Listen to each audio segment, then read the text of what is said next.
Vous avez peut-être déjà changé un ou plusieurs chauffe-eau percés par la corrosion. Peut-être votre cafetière s'encrasse trop à votre goût, ou vos robinets ne délivrent plus assez d'eau chaude. La problématique de l'eau calcaire est bien connue dans notre région. Sauf que tout ça va changer prochainement suite à la mise en route de l'usine de décarbonatation. Alors l'avantage d'avoir une eau adoucie, ça permet en tout cas de préserver ces appareils électriques, tout ce qui est chauffe-eau, machine à laver, etc. Donc on a quand même une meilleure qualité de l'eau, notamment lorsqu'on prend une douche. On a au moins le savon qui mousse, et s'il ne faudra pas mettre moins de savon, donc on usera moins de savon. On gardera nos appareils ménagers plus longtemps. Et donc ça permettra en tout cas une meilleure soin de nos appareils et de la santé en tout cas aussi des gens, sachant que l'eau a toujours été très potable à Cattenom. C'est l'heure du point technique pour connaître le fonctionnement complet de l'usine présenté par le chargé d'études des travaux neufs de Veolia. Donc, je vais vous expliquer un peu l'usine et la filière de traitement. Donc ici on reçoit au départ l'eau qui provient des 4 puits du syndicat, donc les puits 1, 2, 3 et 5. Donc on stocke dans une première bâche l'eau brute. Ensuite l'eau est pompée et est amenée vers ce réacteur-là, dans lequel il y a un lit fluidisé de micro-sable et on injecte pendant le pompage de la soude qui va faire précipiter le calcaire. Le calcaire précipité va enrober les grains de sable pour former des petites billes. Et à intervalles réguliers, on va extraire les billes les plus grosses vers un silo. Donc l'eau en sortie de réacteur, donc elle traverse le réacteur du bas vers le haut. Ensuite, l'eau rejoint un filtre à sable qui va traiter les points de turbidité. Et au passage, on va neutraliser l'excédent de soude avec du CO2 dissous dans l'eau. Donc l'eau filtrée après rejoint ici une grosse bâche de tampons et ensuite on va repomper l'eau ici avec des pompes vers le syndicat des eaux. Voilà. Donc l'usine est conçue pour traiter 60 m3 d'eau. Donc sur une base de 20 heures, ça fait 1200 m3 jour. Ce système éliminera les carbonates et donc le calcaire dans de nombreuses communes en plus de Cattenom, ce qui explique les 1200 m3 qui seront traités. Donc c'est un projet effectivement qui touche plusieurs communes, à savoir Fixem, Gavis, Garches-Quequin, qui fait partie du syndicat, la commune de Cattenom et la commune de Bergues. Donc toutes ces communes seront alimentées avec de l'eau douce à 22 degrés. Cette station de décarbonatation a été donc gérée par Veolia, qui est notre délégataire de service public. Et c'est un montant d'environ 2 millions d'euros qui est consacré, avec forcément une augmentation du prix de l'eau à partir du 1er janvier 2021, lorsque cette station sera bonne pour le service. Ça coûtera à peu près, je dirais, entre 60 € à l'année, le fait d'avoir de l'eau, pour une famille moyenne naturellement, une eau décarbonée à 22 degrés à la place des 49 degrés qu'on a aujourd'hui. Cette journée fut consacrée à l'avancée des travaux de cette nouvelle usine avec Monsieur le maire accompagné du nouveau président du syndicat des eaux, Monsieur Éric Thiel, et sa vice-présidente, Madame Brigitte Schneider de la commune de Thionville. Le chantier de l'usine avance bien et sera donc prochainement en route. Malgré l'augmentation du prix du mètre cube d'eau, nous réaliserons des économies sur la durée de vie de nos appareils ménagers, mais aussi lors du ménage car il y aura besoin de beaucoup moins d'anticalcaire pour nettoyer. Et les canalisations de nos logements seront moins entartrées.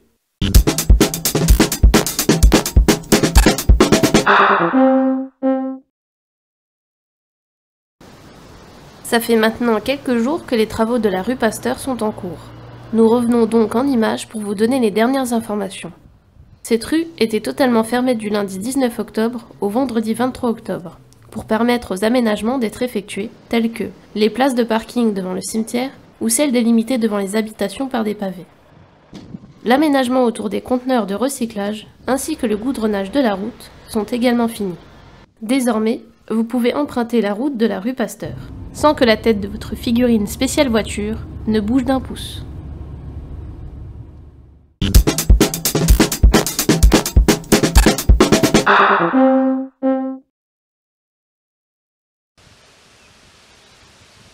La nature est belle, les oiseaux chantent, l'automne s'installe. Les arbres commencent à perdre leurs feuilles. Bref, on profite des derniers moments de soleil. Mais des arbres vont peut-être disparaître sur le chemin des peupliers. Un collectif a été monté pour sauver ces 60 peupliers. Les peupliers sont souvent plantés dans des zones humides, notamment au bord de l'eau.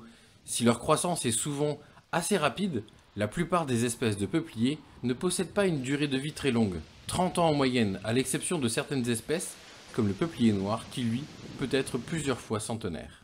Effectivement, c'est 60 peupliers qui sont arrivés à 70 ans, donc c'est leur limite d'âge, ils sont creux, et donc de par, je dirais, des risques inhérents en fait au passage des piétons sous ces arbres-là, nous avons eu des chutes déjà de grosses branches et un peuplier qui est tombé. Donc pour la sécurité donc, des habitants, j'ai pris un arrêté municipal pour interdire l'accès. Malgré cet arrêté, je constate que certains promeneurs passent toujours en dessous. Donc c'est un vrai problème de sécurité. Et effectivement, une pétition est née pour sauver nos arbres. Donc ce que je voudrais dire, c'est que les arbres sont coupés non pas contre la planète, au contraire, on sait que la planète est importante et le réchauffement climatique démontre en tout cas que les arbres subissent le réchauffement climatique. Et donc nous avons toujours une politique à Cattenom de couper effectivement des arbres pour la sécurité, tel que c'est le cas pour les peupliers, mais nous allons forcément replanter, et pas forcément replanter des peupliers. On préfère planter d'autres types d'essences pour qu'effectivement les arbres soient plus durables. En tout cas, je m'y engage. De fait, on voit toujours les arbres qu'on coupe, on ne voit jamais ceux qui poussent et ceux qu'on plante. Donc j'invite en tout cas les Cattenomois et tous ceux qui ont signé la pétition d'aller voir la RDA, le nombre d'arbres que nous avons plantés, qui sont au-delà des 60 que nous allons couper. Donc il ne faut pas regarder ce qui est coupé, il faut regarder aussi ce que la commune fait sur la plantation et sur les régénérations qu'on fait, notamment sur la forêt de Cattenom, avec plus de 800 hectares de forêt. Mercredi soir, le sujet a une nouvelle fois été initié pendant le conseil municipal. Et à nouveau, le maire a rappelé qu'il était responsable si une branche avait le malheur de tomber sur un piéton. De plus, un arrêté municipal a été fait pour interdire la promenade sur ce chemin. Et pourtant, de nombreux Cattenomois y passent encore. Le maire rappelle que malheureusement, la sécurité se doit de passer avant l'écologie.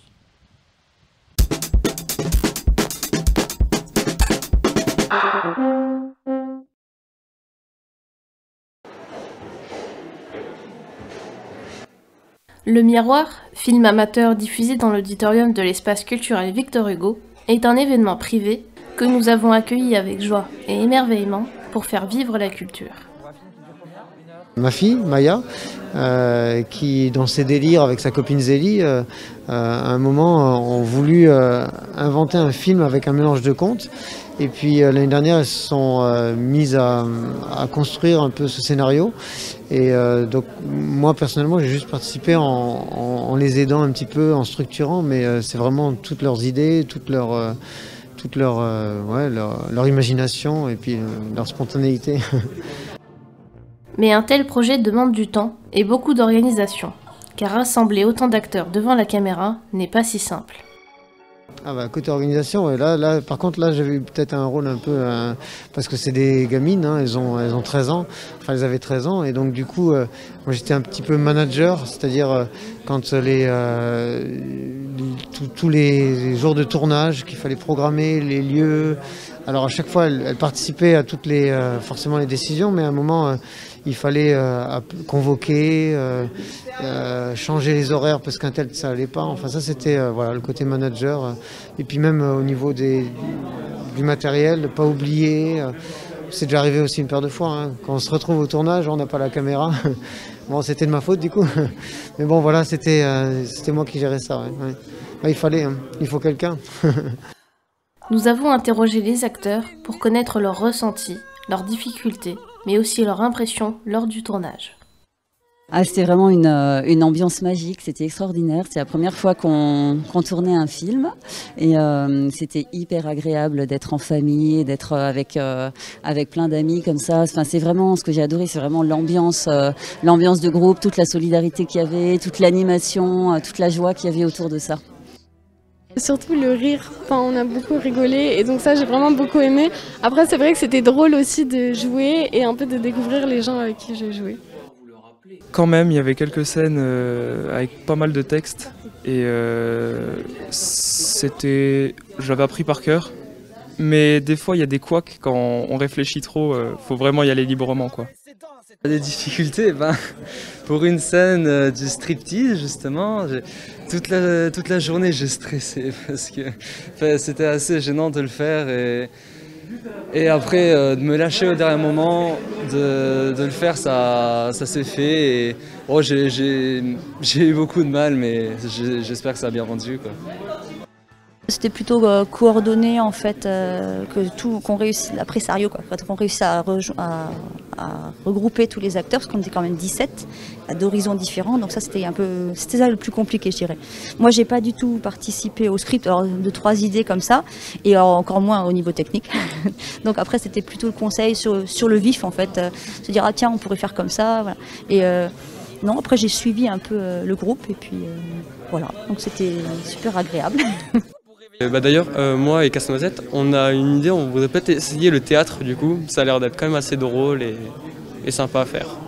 C'est tous des amis plus ou moins proches, mais donc voilà, l'actrice, la productrice c'est ma sœur du coup, et tous les acteurs c'est en particulier mes copains, mes amis.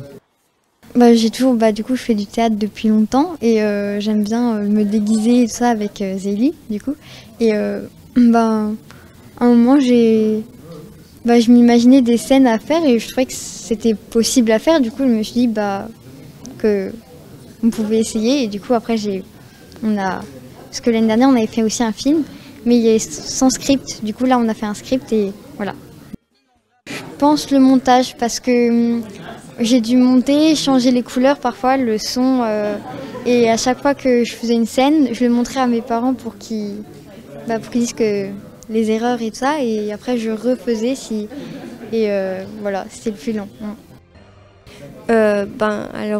Du coup on a pris mes parents et ma sœur, et donc aussi la famille de Maya, et après elle a un frère, et du coup son frère il a des amis, et puis on les connaît tous, on se connaît tous, et du coup c'est surtout des amis qu'on a pris, c'est que des amis avec qui on s'entend bien, et du coup c'était bien. Ouais.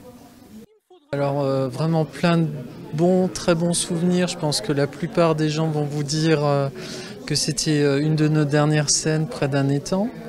Mais j'ai un souvenir assez original. C'est qu'on a joué dans la scène de fin, on est tous en rond devant les 2 filles, Aurore et Blanche-Neige, et elles sont censées être mortes.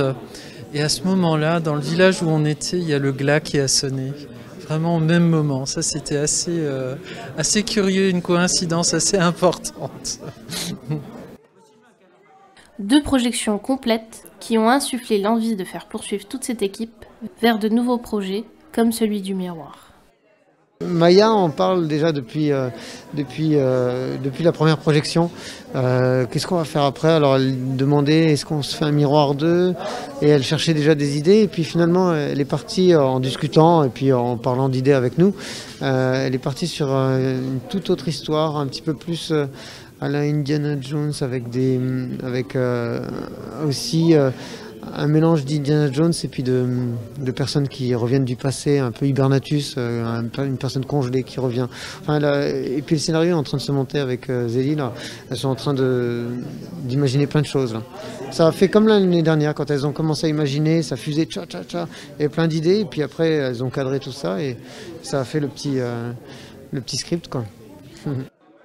Ce n'est pas tous les jours que nous rencontrons 2 jeunes réalisatrices de 13 ans qui sont capables de présenter un film. Mais peut-être que dans 20 ans, ce seront 2 futurs Spielberg.